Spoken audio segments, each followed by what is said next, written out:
Welcome, welcome, welcome to Digital Storytelling in the Classroom with the amazing Victoria Thompson. I am so excited. She's a friend of EA Webinar. She has presented for us before, and she is back. Who am I, you may ask? I am Dr. Desiree Alexander. I am the host of your webinar today, and I am the founder, CEO of Educator Alexander Consulting. These are all the different ways that you can contact me. If you're watching us on the YouTube channel, welcome. There is no resource for today, but you can get any further details right underneath the video. No, you do not get the certificate, but you do get the knowledge. What do we have coming up? April 29th is Tech Up Math. So if you're like, hey, I like all this tech stuff, but I can't really use it with math. Lies. So Debbie is going to come on back. She is absolutely a friend of EA Webinars, always comes and talks about all of the awesome things. So she's going to come and talk about how can you tech up math. And then we have talking about educational leadership tests. So if you're in a state that takes the SLLA to become a certified educational leader, come and find out just a little information about that test. And then we have affinity groups, creating a space for self-advocacy for Muslim Arab female students. So come and learn what is an affinity group? Why are they so important? So even if you look around your classroom and you say, well, I don't have any Muslim students, I don't have any Arab students, I don't have any female students, that's okay. Still come and learn about affinity groups. What are they and why are they so important? Then we have ISTE. The months are just going by so quickly. So ISTE is in June. So far, these are the sessions that I have. So I will be there. Come see me. Then we have shift the mood of your classroom by becoming trauma informed. We went through a collective trauma, so many collective traumas just in the span of a couple of years. And then we're like, no, but we're all good, right? Let's just keep going. No, we're not all good. So come and learn what is trauma informed, what does it mean, and what does it mean to our classrooms and our students. Then we're going to start talking about AI. We keep hearing AI. Don't bury your head in the sand. It's not going anywhere. So come and start learning about it. So Rochelle, another friend of EA Webinars, she presents all the time for us. She's going to come and talk about NFTSs in education. Then another friend of EA Webinars, anytime we talk about SPED, we are going to have Dr. Marlene on, and she's going to talk about the smart way to write IEP goals and objectives. Rochelle's going to bring it on back and talk about the metaverse. So again, these words that we keep hearing, but we may not know exactly what they are, come and learn about them. And then we always have our self-paced classes going on for SLLA test prep, Google certification test prep, or just some support time, just getting with me for an hour or 30 minutes to talk about whatever you need to talk about. So we always have that going on. And then again, tell me what you want to know. So what do you want to learn in a webinar, or do you want to teach one? We take experienced presenters, we take newbies. We just want you to be able to have a space, a brave space to give your knowledge, share your knowledge with other educators. So let me know what you want to see or what you want to teach on that link.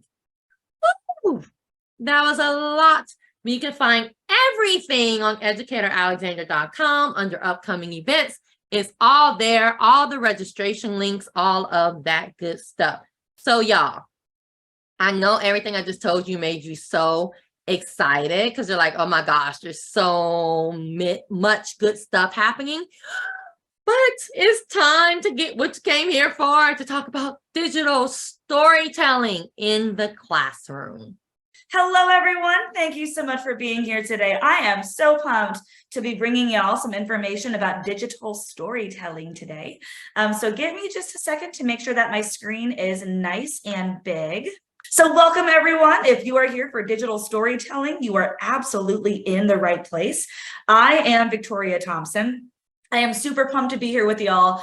Every single time I present here, I just have the best time. But digital storytelling truly is a passion of mine. When I think about post-pandemic, I'm doing air quotes right now because we are still very much in COVID, but there were so many chances to revolutionize storytelling.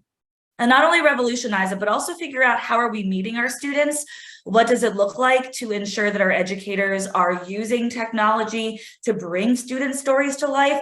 And then I also think, how are we inviting families into this conversation? Because there are multiple times where sometimes you want families to come see a presentation. Maybe they want to story tell themselves. This is a community effort. So the more information we can give, the merrier. I am on Twitter at Victoria the Tech, which is where you can find me and my dog, who's on my lap right now. I'm going to show him because he always likes to say hi. He makes a lot of special guest appearances.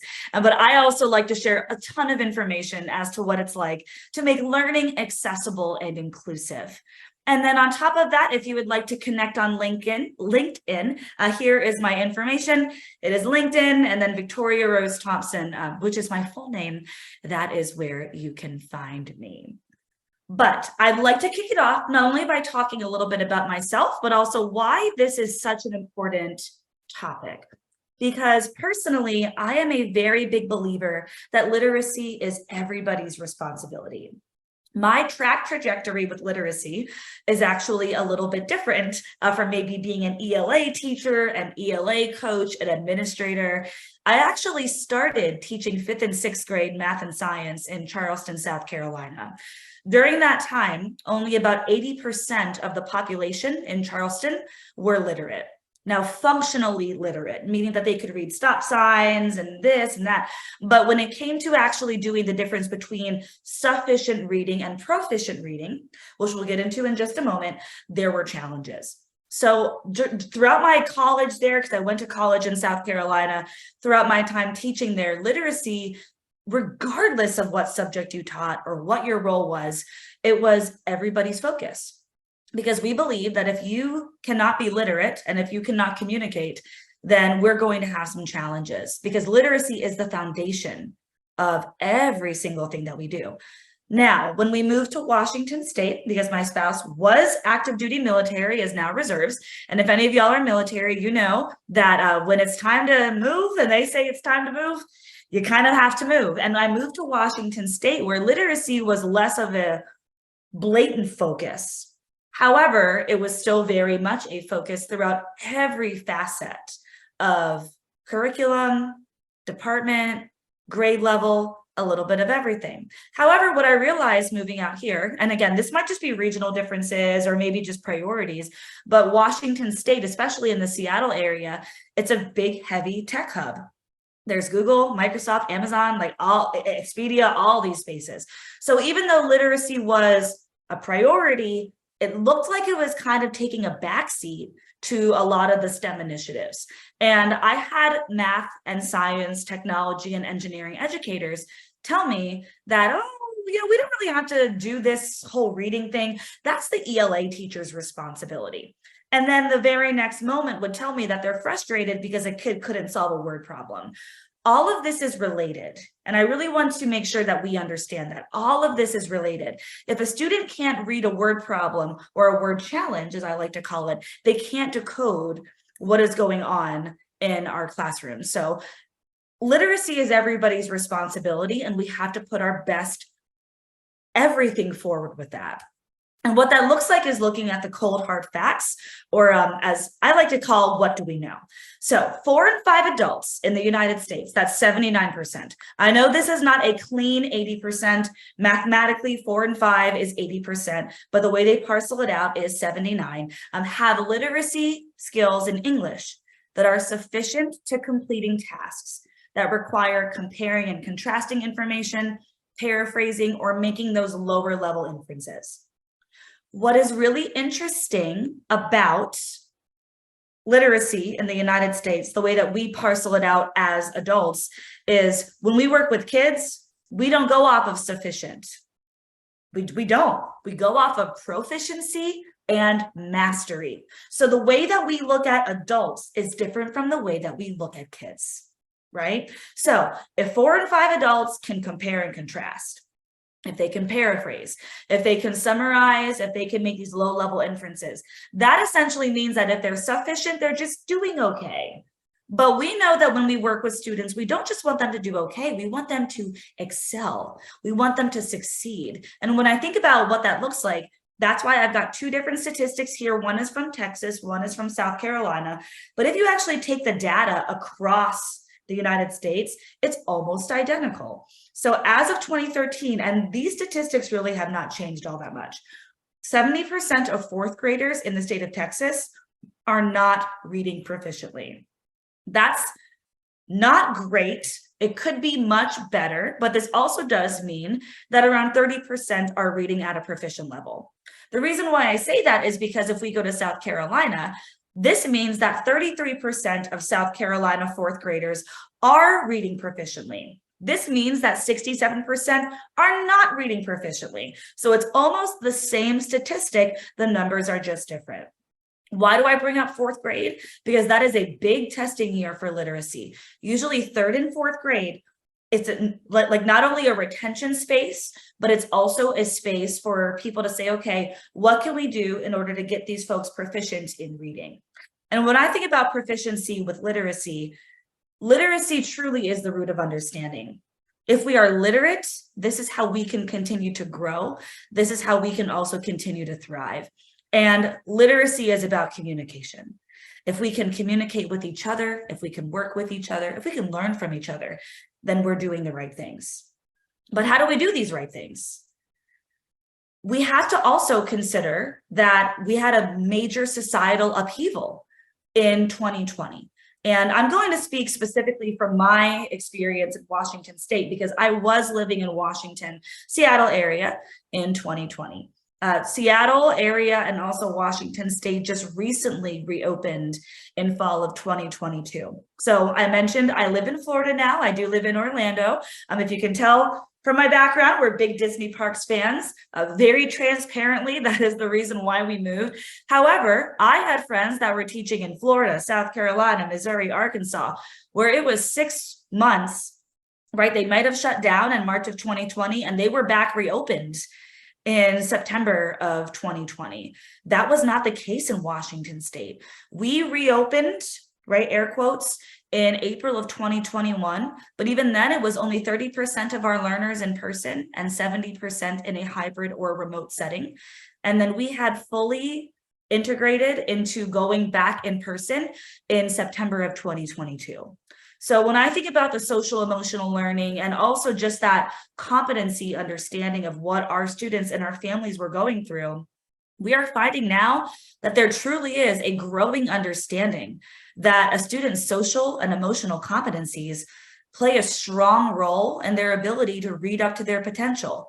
If our students don't feel good, if they feel like they might not be contributing, if they feel like they're not enough, they will struggle when it comes to reading and digital literacy and also the storytelling, because if they don't feel comfortable, they're not going to tell their stories. Also, anxiety and low self-confidence and negative expectations of success, these all influence their language learning experiences.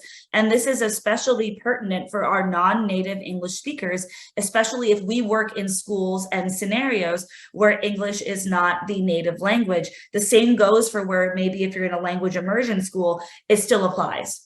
At the end of the day, we have to take all of these things into account because if our students don't feel comfortable, they will not storytell.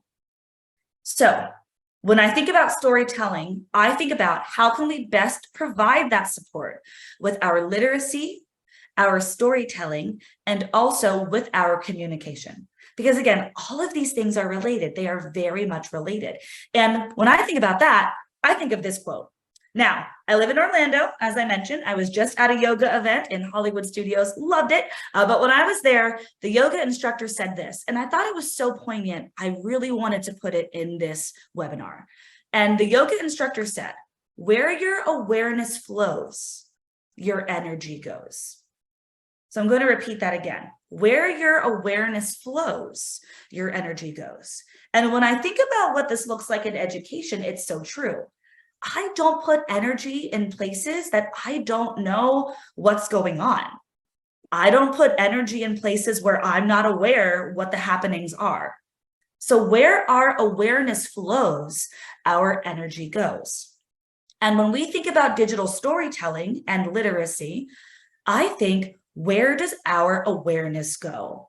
Right now, a lot of the awareness truly is on getting kids up to speed, right? Post 2020. Literacy scores might be in the gutter. We are trying our best to make sure kids are writing properly, inviting families into the conversation.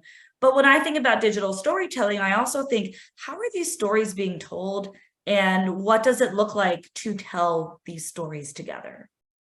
So, speaking of that, let's talk about digital storytelling and how this helps everybody involved. So these are transformative ways to tell stories. These are also transformative ways to collect information. There's a lot of the platforms I'm going to show you today that will help with analytics.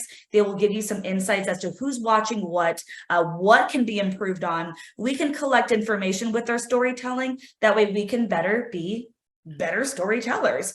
These also provide creative opportunities for students to storytell. They can practice for word problems and challenges. They can have versatility with various tools. They can translate things into multiple languages and also kick that back when they're working with other populations. They can decode. I mean, there's a lot of opportunity with digital storytelling, with educational technology. And then when I think of even taking it one step further, these are the main three tools I'm going to highlight today. So we've got OneNote, we've got PowerPoint, we've got Sway. So these are the main ways when I was in the classroom and when I was a coach that I utilized digital storytelling.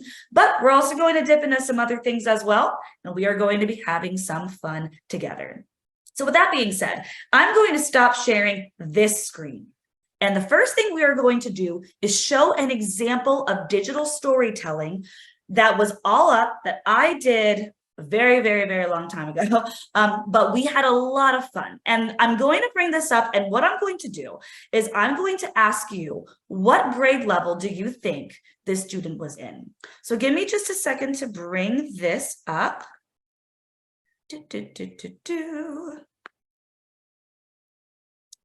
Sometimes it takes just a second. All right. So what I'm going to do is I'm going to share my screen right here.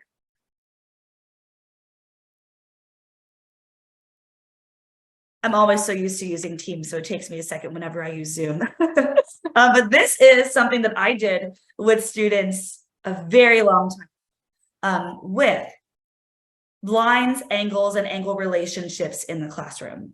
This was a digital storytelling activity that we used. These were a couple of different things that we decided to utilize because if I go into a textbook and talk about parallel lines or angles or anything like that, for a kid, it makes sense, but there's so much math around us. It made more sense to go out and see what was going on. So before I go into the exact activity in the project, I actually asked for my students to either find something in the area or go out and about and see what was around them. This was a student that came from a South American family, and she visited Spain and really, really, really wanted to look at this cathedral in particular to examine the lines, angles, and angle relationships. She did this through a variation of Google Slides and PowerPoint. I'm a very big believer, and I want students to identify with what platform that they want to use. However, this was a slides that she then turned into a PowerPoint because when she presented, she wanted the live captions. But I'm going to give y'all a moment to take a look at this, and I would love for you to type in the chat box, what grade level do you think this student was? So I'm teaching this class, I'm doing this project. I'd like for you to take a look at this, and I'm curious in the chat, what grade level do you think this student was when this was submitted to me? All right, I see some responses coming in. I see 4th grade. I see another 4th grade. I see 6th. I see think in geometry, so maybe 9th. I see 6th. I see, ooh, bilingual pre-K. That's a good one. I've never gotten that one before. All right, got some good responses going on in here. So just to recap, this was an activity that we did on lines, angles, and angle relationships, looking at different relationships between angles, between lines, between the world around us. So if you can believe it, this student was a 3rd grade student. And not only were they third grade, but the previous year in second grade, they were in the process of potential retention, being held back because of literacy and language. Now, if you look at this, you might be like, Victoria, what in the Jimmy Crack Court are you talking about? This does not look like a third grade project. However, it was the digital literacy and the storytelling that helped them get there. Okay, so we had options. We also had resources. These options and resources, it didn't necessarily come from the school. It came from us and trying to figure out how we can best reach students and their families to get to that point. So I'm going to exit out of this for a second. And what I'm going to do is I'm going to show you the activity. I've done this with students at the first grade level. I've also done it all the way up to the high school level. So what you can do is, of course, modify and adjust, but give me one moment so I can bring this up for us. And this is the activity that we did. This was lines, angles, and our angle relationships. All righty. Getting my thing set up right now. It always defaults to the rubric at first. Not exactly sure why. But whenever I open up in PDF, for some reason, it wants me to go to the rubric. But I scrolled up. We are at the lines, angles, and angle relationships. So we are in the right space. So for these lines, angles, and angle relationships, what I really wanted to do was have them pick a building or landmark in the area, nationally or internationally, that was of importance to them. At the time, I was teaching at a school where our kids came from all over the place, and we had a very diverse population regionally. Seattle is a very diverse place via region. So we have a lot of people who were born and raised in Seattle, but also folks that move from different spaces. Let's highlight that. We should absolutely highlight that. On top of highlighting that, we should also be taking a look at what the historical significance, the impact was on the community. That's what I wanted them to do. It was the history and the literacy behind the math. That was really important to me as a STEM educator at that time. The literacy needs to be behind every single thing that we do, because there are no excuses. If we can do it in ELA, we can do it in STEM as well. And this example is very STEM specific, but I wanted to show you it could be done. It could always be done. Then what I wanted for them to do was visit that building or do a digital exploration. See, it's so exciting. My dog decided to pop up. So what I wanted them to do was visit that building in person, which this student did, or do a digital exploration, and then comment on these types of relationships, lines, or angles that they saw. I really wanted for them to have at least 10 examples. These examples could include the parallel lines on the buildings, the complementary angles on the landmarks, the supplementary angles on the floors. Again, we are not just saying, okay, here's a parallel line, here are groups of perpendicular lines. We are storytelling within the context of the activity. And then once they had those angle relationships written down, I wanted them to have a summary. How did they arrive at noticing that? And again, that's the storytelling of this. Then this was the fun part. They love this. If their building or landmark was going under restoration or a remodel, what I wanted for them to do was comment on the new lines, angles, or relationships that they were seeing. Or if they weren't going under a remodel, or if the building wasn't undergoing a remodel, then I wanted them to be the architect. I really wanted them to comment on what changes they would like to see, how new lines and angles and relationships can be formed in 5 to 6 complete sentences. Now, last but not least, I wanted for them to compile their findings. Now, you'll see it says Word document, Buncee. That's how we started. But then they're like, can we do PowerPoint? Can we do Sway? Can we do slides? Can we do this? I said, y'all can do whatever you want as long as we have the requirements for the storytelling. And these requirements were why they selected the building or the landmark, the history, historical significance, or the impact of the building or the landmark, the different types of the angles or angle relationships or lines, and a little bit of everything that they saw, a summary, 7 to 8 complete sentences. And again, this is 3rd grade. So it would always like hurt my soul when I taught high school. What's 7 sentences is too much. I'm like, no, if my 3rd graders can do it, if my 2nd graders can do it, if my 1st graders can do it, we can all do it. We can all do it together. So a summary on how we arrived at noticing these different types of relationships, and then also the new relationships that are already going to be formed, or if you are the architect, we are forming them together. The rubric that I had a little bit of everything. And the way that I used to do my rubrics with digital storytelling with my students is really taking a look at what would you like to be assessed on. Obviously, as the teachers and as the instructional leaders, we have our things we have to do regardless of what the kids want. If my kids just wanted it to be on requirements, that wasn't going to fly, because I still have to assess on problem solving, knowledge, content knowledge, a little bit of everything. But at the end of the day, we came together on this compromise. And again, this was part of that community element. So the requirements: did you do what I asked you to do? Did you select and apply mathematical problem solving techniques to discover these patterns in our angles, transversals, and lines? Then for the second line, did you demonstrate knowledge in problem solving? Did you show understanding of our mathematical ideas, our processes, our lines, our angles, our transversals? Then we also have our mathematical reasoning. Did you demonstrate a full and complete understanding of the math that you were supposed to do? And then last but not least, we have the organization and our use of visuals. Did you present the information in a logical manner, and could I follow your sequence?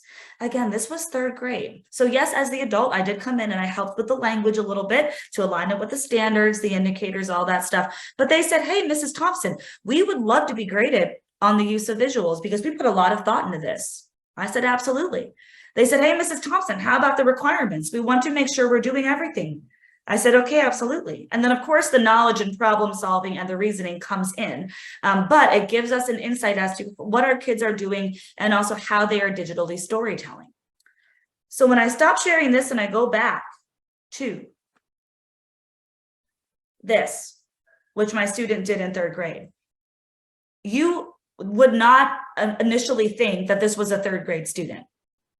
However, excuse me, we had a lot of work in order to get to this space. You'll notice that they've got the significance, they've got the history, they've got the angles, they got a lot of different things here. But in third grade, sometimes the vocabulary listed here might not be a vocabulary word, or maybe even a sentence or phrase or anything that a third grader might have.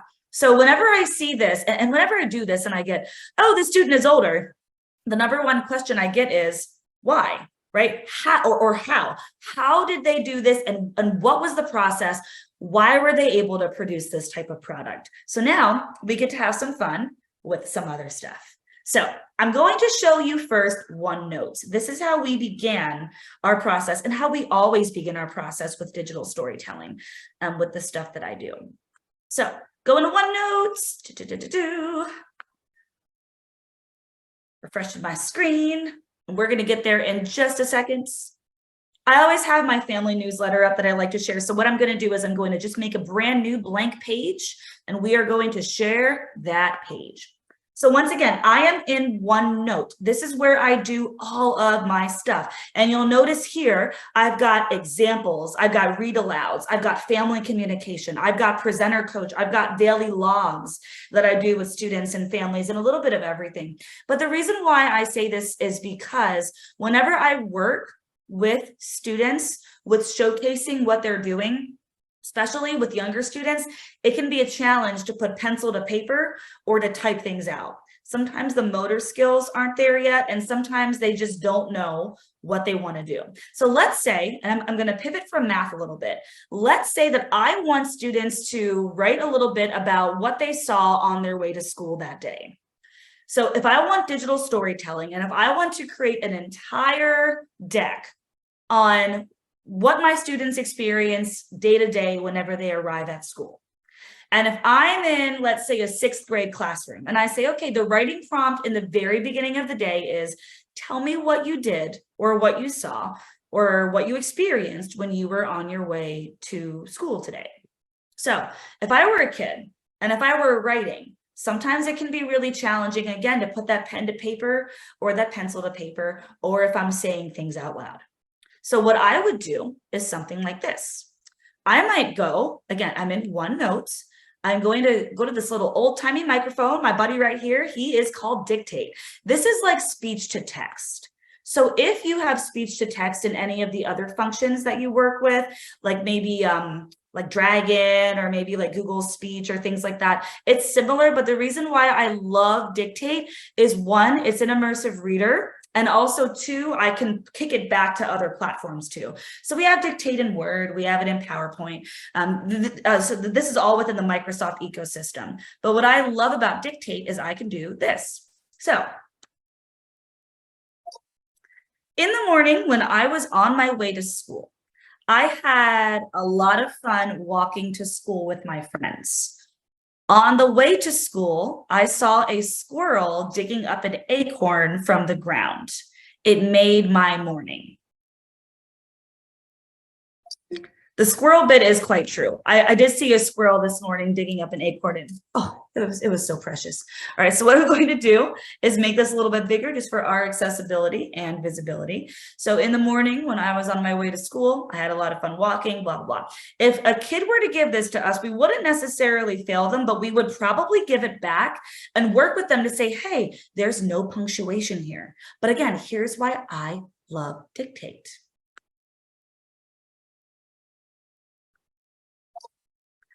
In the morning, when I was on my way to school, comma, I had a lot of fun walking to school with my friends, period.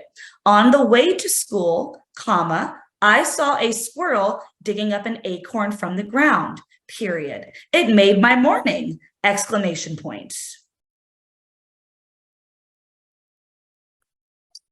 All right, so the second is exponentially better than the first. So when I work with kids initially, when they want to talk and they figure out this feature, they're like, right? They just love talking and they just want to get everything all out. However, the Dictate function actually does take down ways for you to have that punctuation. That way, again, the focus is not the mental block of, okay, what am I writing? What am I getting down? Where do the periods go? Where do the commas go?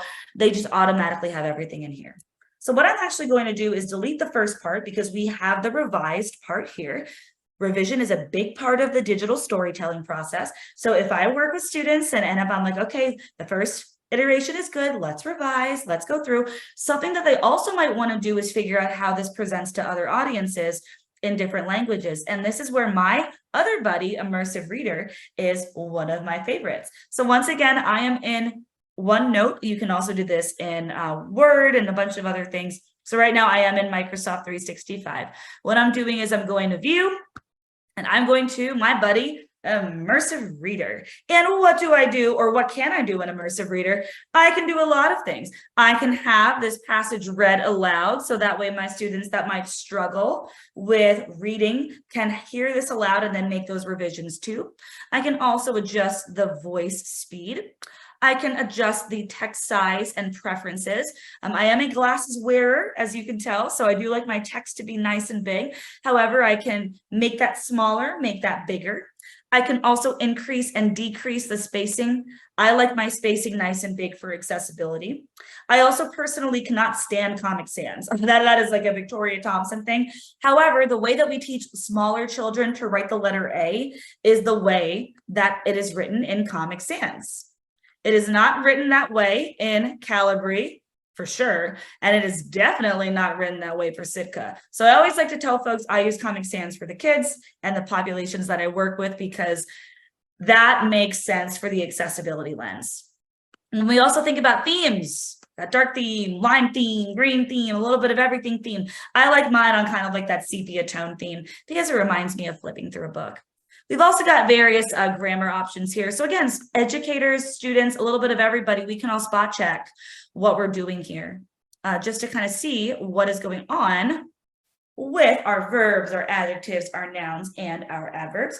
We have a lot of fun getting things out there. And this is also a great way for digital storytelling, where if they would like to figure out synonyms and antonyms, they can make their vocabulary a little bit more rich. Now, the grammar options identify parts of speech. They'd have to go to a different website, usually dictionary, thesaurus, all those things. But if they're like, okay, the adjective is fun. Adjectives are description words. Maybe I could find another word that describes fun, and that's where they can go look it up. And then last but not least, we have our various reading preferences. Line focus allows for us to focus on one line, 3 lines, or 5 lines at a time. So right now I am on the 1 line. Then we can translate into various languages. I'm going to do Haitian Creole. I'm finding very quickly that Central Florida, where I live now, has a large Haitian Creole population. So I blew a teacher's mind the other day where we have Haitian Creole off to the right-hand side. We have original off to the left-hand side. And we have over 50 languages within the immersive reader, which is awesome. And then on top of that too, you have the picture dictionary, which I will actually go to, I'm going to do Spanish for this one, because I don't know Haitian Creole. I don't speak a lick of Haitian Creole. I know enough Spanish to get by. So I know that this is morning. So we have the mañana, that is the Spanish, the English, that is the morning, and then there are various pictures that are there that just help students jumpstart what's going on. So again, when it comes to storytelling, we have to be able to tell the story. The immersive reader and the OneNote is a great way to make that happen. Now, when we've actually got the stories compiled, we need to figure out, how do we get there? We can get there, my 2 favorite things, Sway, PowerPoint. We're going to kick it off with Sway first. So this is Sway. Sway is outstanding. Sway is like a very interactive PowerPoint where you can create newsletters, you can create documents. You'll see up at the top, you can either create something new, you can start from a topic that is already created, or you can start from a document that you already have. So this is an example of a mock family newsletter that I created not too long ago. You'll notice this is not necessarily a newsletter as much as it is just a hodgepodge of a couple things. I was working with some pre-service teachers. However, wanted to give Sway a shout out. So up at the top, we have our storyline. Storyline is where we can begin to storyboard and do a lot of really cool things. So you'll see here, we've got our title head or our header right here. We've got our heading cards. So we're talking about one-step equations, science vocabulary. This might be if I do something with families and I want to make sure I get that information out. But let's say that I'm a student and I want to talk a little bit about the Run Disney event that I did, because I did do that, so I can speak on it. So we'll do Run Disney Springtime Surprise Yoga in Hollywood Studios.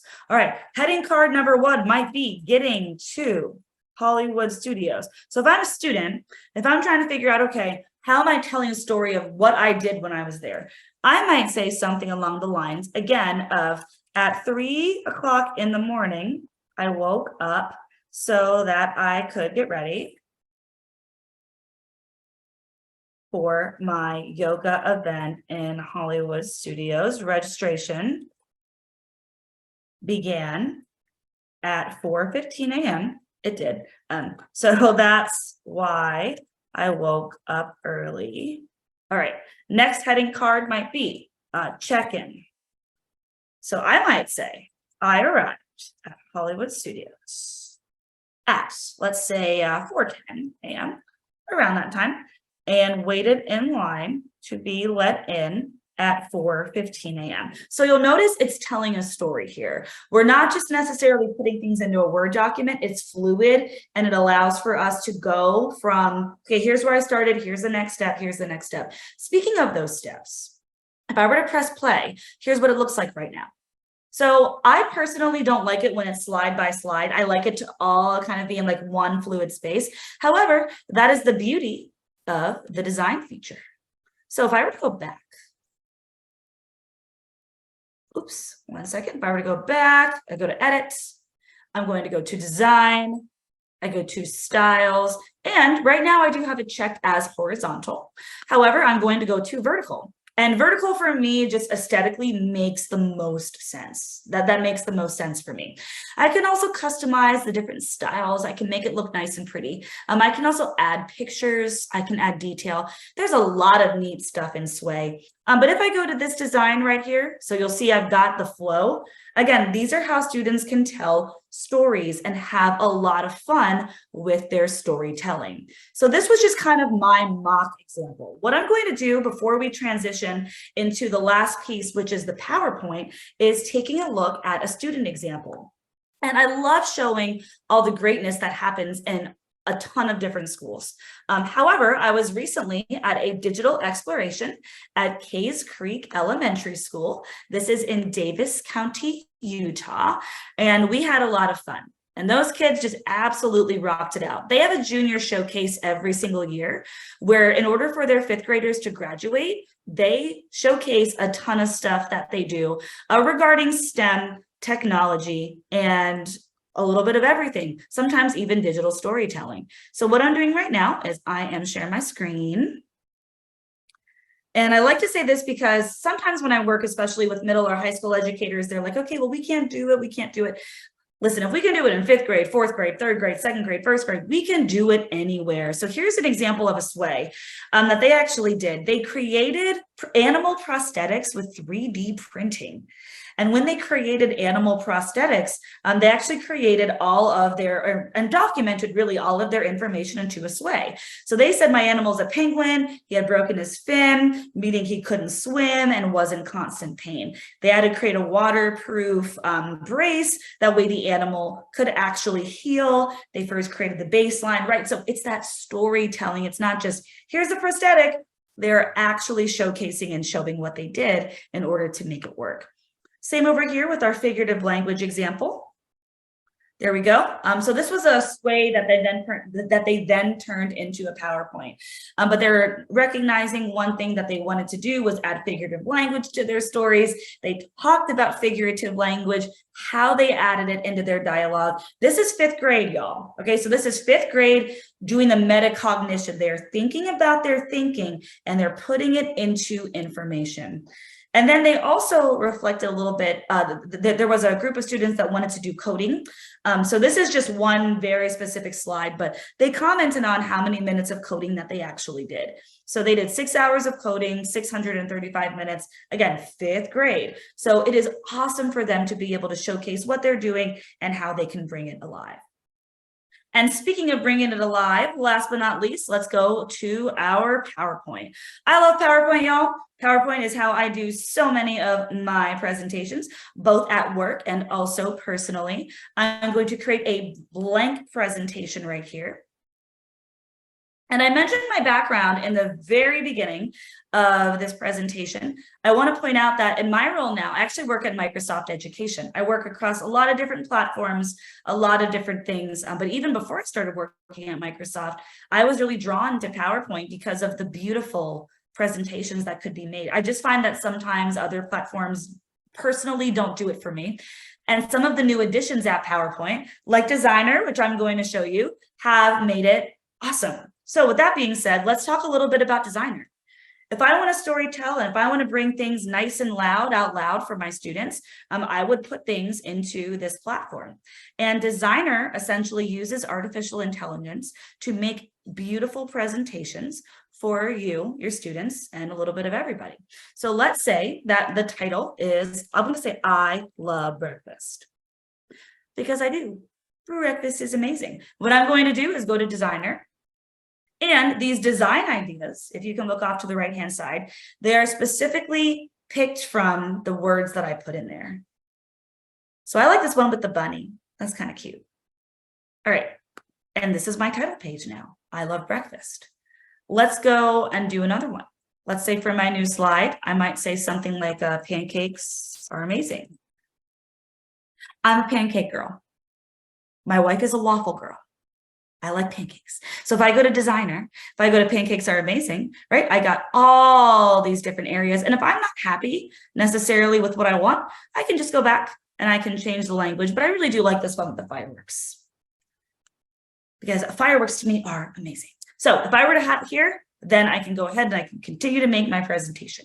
So if you've got students that maybe struggle with a graphic design element, because sometimes you might have students that genuinely are more interested in the design than the content, Designer is a nice way to make it nice and simple. And then when it comes to actually presenting out loud, because again, we are digital storytelling, we need to practice. If I go to slideshow and if I go to rehearse with coach within PowerPoint actually allows for me to showcase my skills and improve on them. So before I even get there, I'm going to go to my settings. I'm going to try it again. it might have me at the default. That's okay. Because whenever I'm at the default, what it does is it checks for my body language. It checks for my inclusive language. It checks for a lot of things. But if I were to go to my rehearse with coach, what happens is that I will present live. And then when I present live, after I'm done, it actually gives me a detailed report as to what I've done and also how I can improve.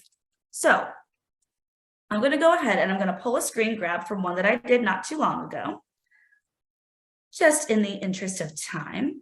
But this is one of my favorite tools because I just think it is the coolest thing. Like, I wish I would have had this type of practice when I were a student because I can then become a better learner. I can become better at public speaking.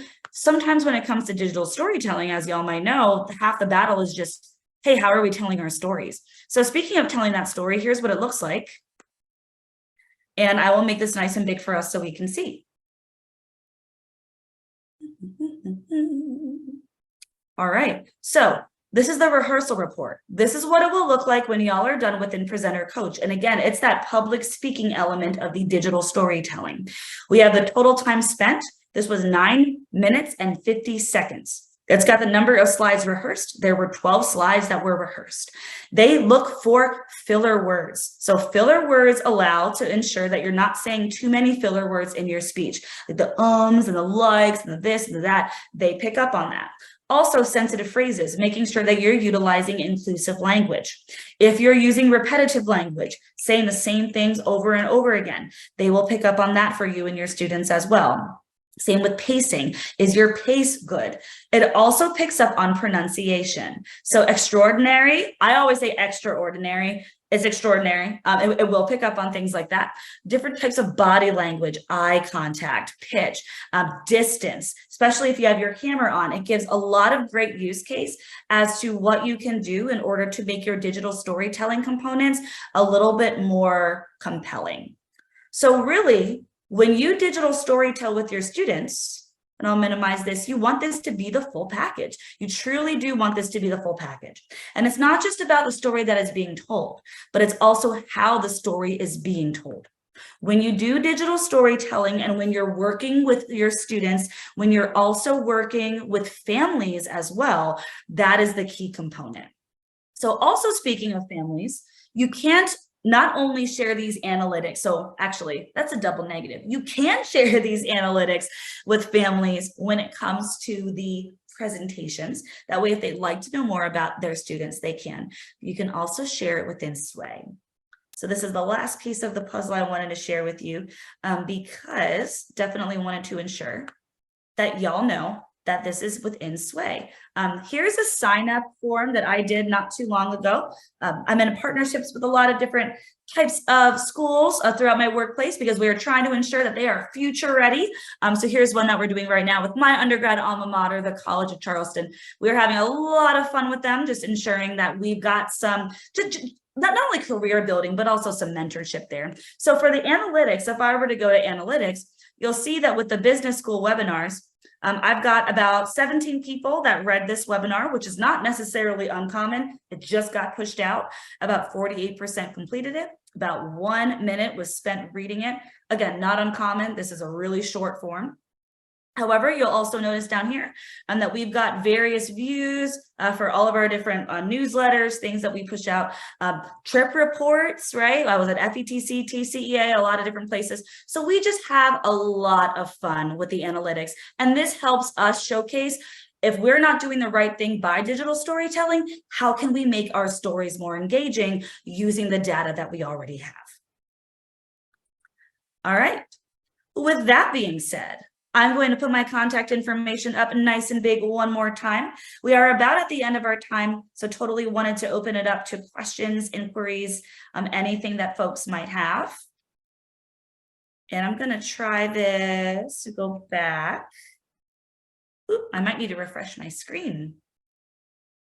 Victoria, while you're doing that, I do have a question about these awesome Microsoft tools that you showed us. Yeah. We have to pay for all of these as educators? No, they're my favorite. Free 99 is what I like to call it. Yes, so these are free. These are free. All right, looks like it's taking just a moment. While it's doing that though, I will drop my information into the chat box. So I always like to drop my my information into the chat box in case you'd like to meet me. If you'd like to just talk Microsoft, you are more than welcome to, but you can also reach out directly to me. Love talking to folks. My personal email is victoriarosethompson@gmail.com. My LinkedIn is just my LinkedIn. It's also my full name, Victoria Rose Thompson. My Twitter handle is Victoria the Tech.